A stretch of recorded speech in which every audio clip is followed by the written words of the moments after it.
लेकिन इंसान ने कंप्यूटर का इस्तेमाल करते हुए हर चीज को फिंगर टिप पर लाकर उसे इलेक्ट्रॉनिक मसनूआत से जोड़ दिया। यही वजह है कि 21वीं सदी को डिजिटलाइज सदी भी कहते हैं। लेकिन इंसान जितना तरक्की के मराहिल तय कर रहा है, अपने आप को उतना ही महज़ब और बाअखलाक समझ रहा है, जबकि ये सिर्फ तस्वीर का एक रुख है। मेरे दोस्तों, पिक्चर तो भी बाकी है। हाज़रीन, आज ना सिर्फ कौमी बल्कि आलमी बहस का मौजू बना हुआ है कि डिजिटलाइजेशन मुफीद है या मुज़िर है।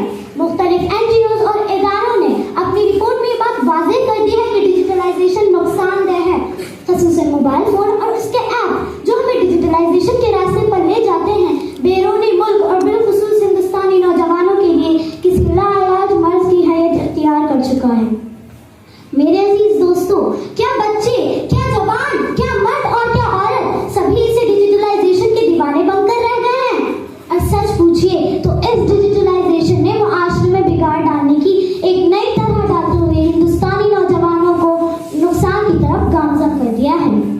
जनाबे वाला, हिंदुस्तान में डिजिटलाइजेशन के नाम पर इंटरनेट का इस्तेमाल करने वाले तकरीबन 80 मिलियन अफराद हैं और इससे ज्यादा बच्चों की तालीम पर बढ़ रहा है। मोबाइल फोन कंपनियों के मुफ्त डाटा पैकेज की वजह से तलबा रात भर इसी इंटरनेट और दीगर खेल में लगे रहते हैं।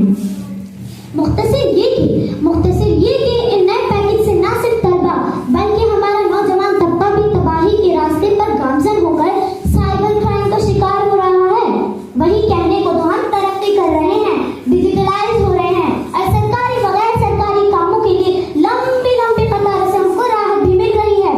लेकिन इसके अवस हमारा नौजवान तबका आलसी और सुस्त होता जा रहा है और काम न करने की वजह से वो शुगर, थायराइड, मोटापा, सर दर्द, जहनी दबाव, हार्ट अटैक वगैरह जैसी बीमारियों का शिकार हो रहा है। ख़वातीन और हज़रात, डिजिटलाइजेशन के बेशुमार नुकसानात हैं। कहने को तो हम जदीदियत और डिजिटल इंडिया के रास्ते पर जा रहे हैं। जिस काम को करने में फ़आल होते हुए घंटों सर्फ होते थे, वही काम मिनटों में होने की वजह से हम ज़्यादातर मोबाइल फोन और कंप्यूटर की स्क्रीन पर सोशल मीडिया जैसे व्हाट्सएप, इंस्टाग्राम, फेसबुक, वीमेट वगैरह में मसरूफ रहने लगे, जिससे हमारे बच्चे और